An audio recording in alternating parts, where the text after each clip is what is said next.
Voilà. Bonjour à tous. Vous voyez bien mon diaporama? Vous Oui, m'entendez ça bien? marche, oui, c'est bon. Parfait.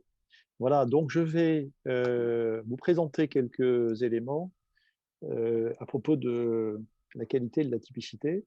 D'abord sur peut-être repréciser le sens de ces termes, peut-être plus pour un œnologue, et puis aussi de la typicité. Et puis après, essayer de souligner les liens que l'on peut retirer aujourd'hui entre la perception de la qualité de la typicité et les composants du vin à la lumière des connaissances que l'on a pu acquérir depuis les 20 dernières années. Voilà. Alors, d'abord, la qualité. Bon, bien sûr, c'est une dimension, je crois que c'était très bien illustré par les présentations d'Éric et puis aussi par les vidéos de Hervé. C'est une notion complexe hein, qui doit être comprise, à mon sens, en premier lieu, comme l'élément de satisfaction du consommateur. Donc l'élément de satisfaction du consommateur, pendant de très nombreuses années, on l'a d'abord considéré au travers l'évaluation sensorielle du vin, mais la qualité, c'est aussi d'abord le cadre, le contexte dans lequel on va réaliser cette dégustation. Ça peut être aussi l'étiquette, beaucoup influencer la perception et l'idée que l'on va retirer du vin en termes de qualité. Et puis, bien sûr aussi, c'est l'image préalable que l'on a du produit au regard de sa notoriété, du millésime, du type de vin que l'on est en train de déguster. Et donc, concrètement, autour de cette notion de qualité, aujourd'hui, on voit une déclinaison pour la vinification, avec bien sûr un objectif de tout vinificateur qui est celui de valoriser une composante sensorielle de qualité, donc en particulier autour d'expressions particulières, selon les cépages, selon le lieu où on se trouve, selon les modalités de vinification qui sont mises en œuvre, fraîcheur, fruité, surmaturité, voilà. Mais aussi parfois préservation du caractère au cours du vieillissement, hein, donc la vinification est organisée dans ce sens, voire valorisation au cours du vieillissement, et puis typicité. Et on va reparler de ça. Mais je voulais quand même rappeler le fait qu'il y a quand même beaucoup de vins qui sont aussi élaborés, tout en gardant toujours en mémoire l'aspect sensoriel, par typologie. Voilà. Donc d'abord, il y a des vins qui, on va pouvoir avoir comme première caractéristique celle d'avoir une composante acide, ou au contraire de sucrosité, ou d'être des vins boisés. Voilà. Donc ça, c'est un point majeur aujourd'hui dans les typologies de vins que l'on peut retrouver, qui font écho à une certaine qualité attendue par des consommateurs. Hein, comme M. Limito l'a illustré, par exemple, les notes améliques qui font écho à des modalités d'unification plutôt à basse température avec certaines souches de levure. Cette qualité technique, elle peut aussi concerner des éléments de labellisation. On sait bien à quel point c'est important aujourd'hui. Mais c'est une qualité technique aussi qui a vocation à intégrer, on en a parlé pour l'aspect sensoriel, une régularité en termes de qualité au cours des années. Ça, c'est quand même un des enjeux par rapport à l'évolution du climat. Une aptitude au vieillissement, là aussi, une autre question. Et puis, il y a d'autres volets qui sont en train d'émerger de plus en plus, à un point même qu'on se pose de questions de savoir où est la qualité sensorielle, c'est les dimensions qu'on pourrait qualifier de hygiéniques ou éthiques. Et donc, on voit dans quelle mesure aujourd'hui la demande, surtout pour les jeunes générations, de vin avec peu d'intrants, donc pour parler du dioxyde de soufre, mais aussi la vigilance par rapport à la protection phytosanitaire de la vigne initiale. Donc ça, c'est des points aujourd'hui qui peuvent conduire à, comme le dirait Eric, des actes d'achat qui soient découplés simplement de la perception sensorielle. Et Eric l'a fait par les travaux qu'il a pu publier. Donc, autour de la notion de qualité, il y a une dimension qui est majeure. Maintenant, parlons de la typicité. Alors la typicité, on en parle, on en parle, on en parle beaucoup. Je crois que d'abord, un des premiers points, c'est ma conviction, c'est que la typicité, c'est une des dimensions de la qualité. Donc la typicité, il faut l'entendre comme un des aspects de la qualité et revenir au début de ce que l'on comprend de la typicité. Et quand on revient au début de ce que l'on comprend de la typicité, je vous rappelle, c'est un terme qui est apparu dans le dictionnaire en 1993, c'est un terme qu'on a commencé à employer comme un néologisme de typique dans les années 79-80, en particulier avec M. Salette. D'abord, la typicité repose sur un schéma psychologique de perception. Et ceux qui nous ont expliqué cette dimension-là, ce sont des psychologues cliniciens.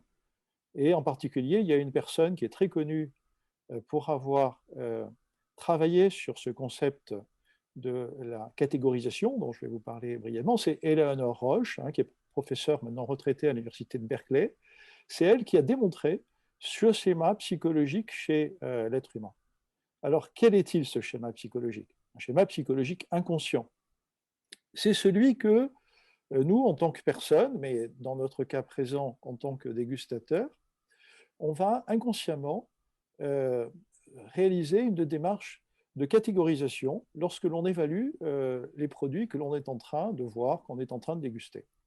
Donc, c'est-à-dire que l'on va chercher à situer les vins que l'on est en train de voir et de goûter à des niveaux de représentativité plus ou moins importants par rapport à un modèle, une référence, un idéotype que l'on s'est constitué.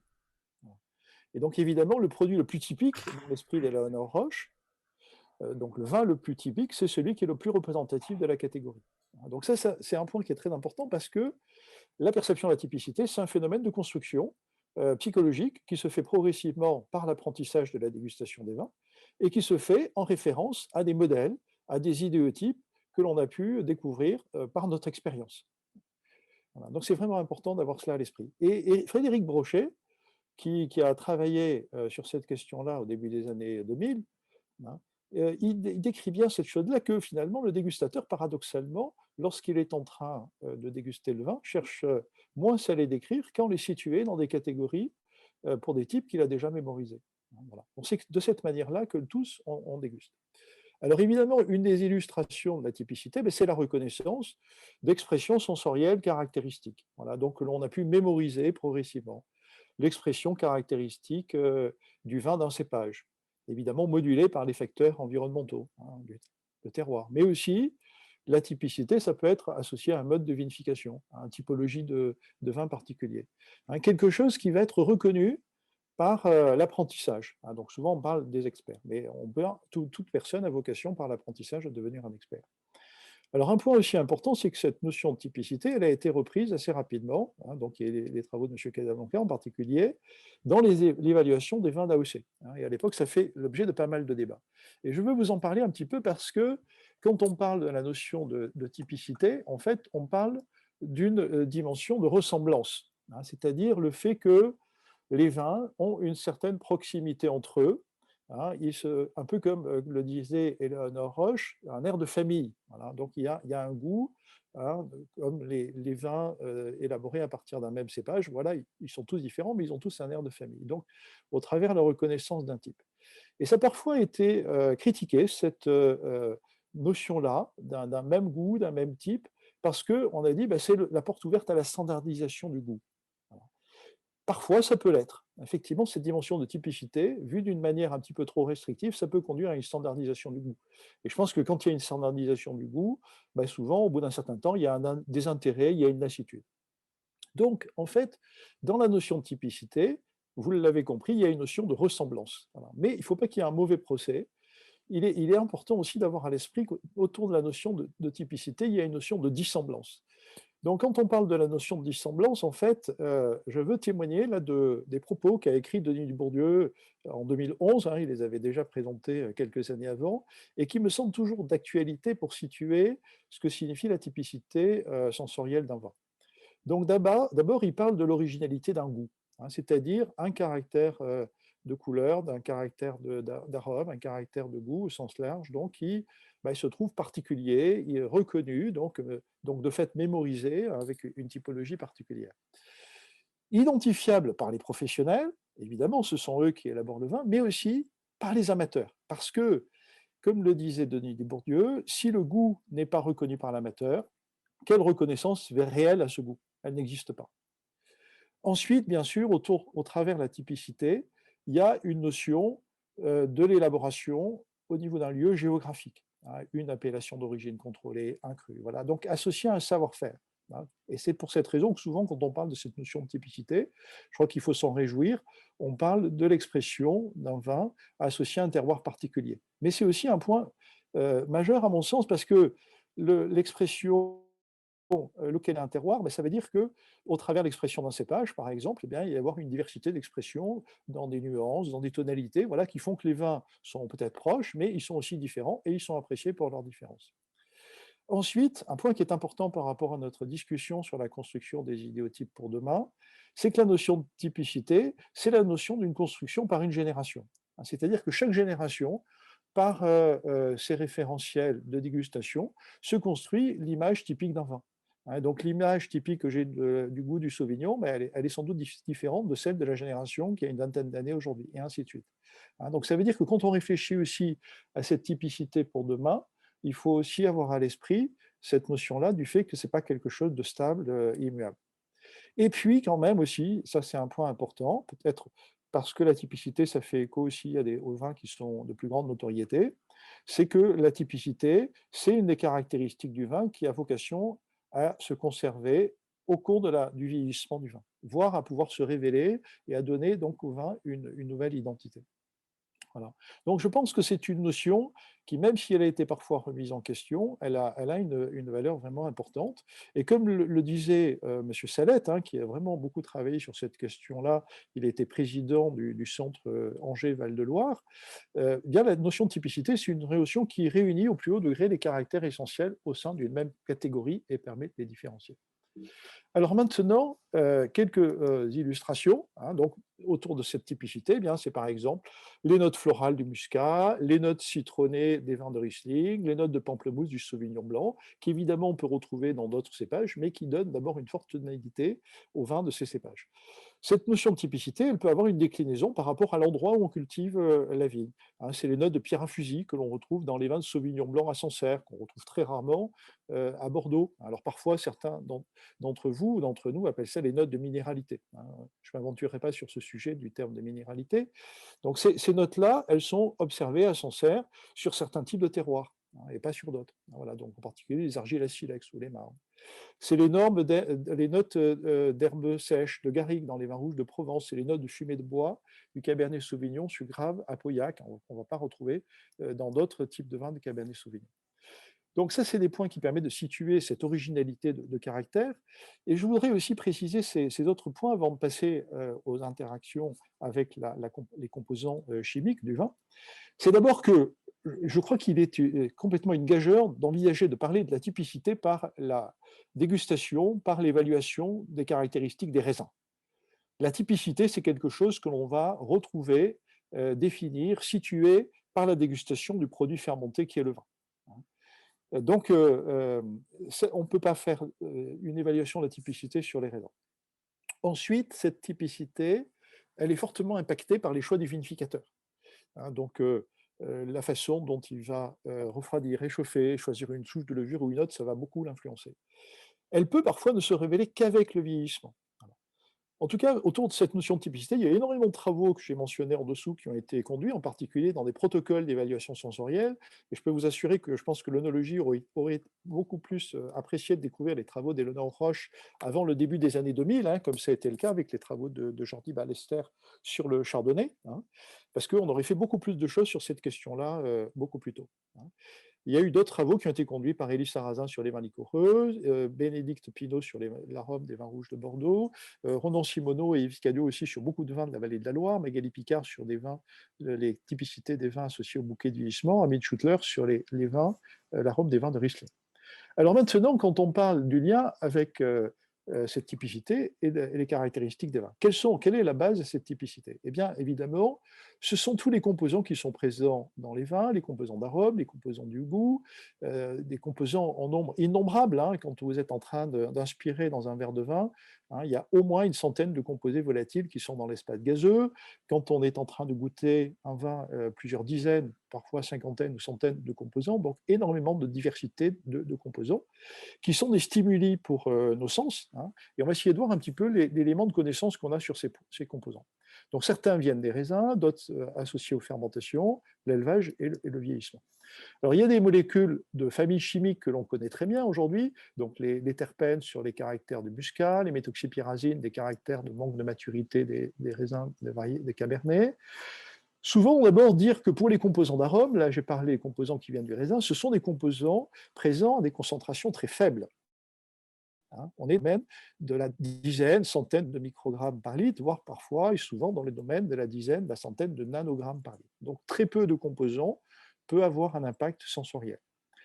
Ensuite, il y a une idée pour laquelle on peut aujourd'hui faire table rase, c'est le fait qu'il y ait un composant véritablement spécifique d'une variété. Cette notion-là, on l'a imaginée à une époque, on l'a beaucoup considérée, c'est une notion erronée. Ça veut dire qu'en fait, on retrouve dans tous les vins les constituants, évidemment à des niveaux de concentration variables, mais tous les composants de toutes les familles chimiques sont présents dans toutes les variétés, quasiment. Et puis ensuite, un point qui est très important, qui fait écho à ma remarque tout à l'heure sur le fait qu'il était difficile d'envisager de parler de typicité à part la considération des raisins, c'est que la plupart des composants d'arômes existent dans le raisin sous des formes précurseurs, c'est-à-dire qu'ils sont souvent non volatiles et ils doivent être libérés, transformés par des réactions chimiques, par la levure, par des mécanismes qui vont se dérouler au cours des opérations préfermentaires. En fait, voilà, il y a une révélation impérativement qui doit se dérouler au cours de la vinification. Alors, c'est pareil pour les composants de phénoliques, hein, qui, bien qu'ils soient présents dans les raisins, voient aussi leur concentration modulée par les phénomènes de la vinification, de l'élevage des vins, hein. Donc, cette connaissance s'est aussi beaucoup enrichie au cours des 20 dernières années avec des nouvelles familles de composants que j'ai pu mentionner, tanin couronne, certains composés à des dimensions de saveur, qui eux aussi sont mesurés par des techniques de chromatographie liquide, souvent couplées à la spectrométrie de masse. Alors, il y a une dimension qui est très importante qu'il faut aussi prendre en considération, c'est que lorsque l'on est en train de déguster un vin, eh bien, la dégustation, ce n'est pas uniquement quelques composés clés ou d'arômes ou des composants du goût, hein. C'est un processus combinatoire qui implique des mélanges de composés, hein, des mélanges de composés d'arômes, des mélanges de composés du goût. Donc, en fait, il y a une somme de stimuli qui va contribuer à la reconnaissance dans notre conscience d'éléments de la typicité des vins. Et c'est un phénomène qui est complexe. Alors, pour vous en donner quelques illustrations, donc il y a des phénomènes d'additivité, hein. Donc, par exemple, le fait que des composants d'une même famille chimique, des composés d'arômes, soient en mélange peut conduire à intensifier le caractère aromatique. Il y a des effets de synergie, hein, qui ont particulièrement été montrés pour certains esters éthyliques d'acides gras, même présents à des concentrations où une seule, on ne les perçoit pas, mais en mélange, ces composants vont contribuer à des tonalités fruitées, en particulier dans les vins rouges. Et puis, on a aussi parfois des exemples de composants qui peuvent avoir la possibilité de créer des accords, c'est-à-dire de nouvelles tonalités d'arômes par le mélange. Donc, autant vous dire qu'il y a aussi un phénomène complexe dans la construction de l'image sensorielle. Ces phénomènes-là, on commence aussi à les appréhender par rapport à la perception du goût, hein, par rapport au fait que certains composants de la douceur voient leur perception contrecarrée par des perceptions d'amertume ou les caractéristiques d'astringence, elles aussi modulées par d'autres types de composants.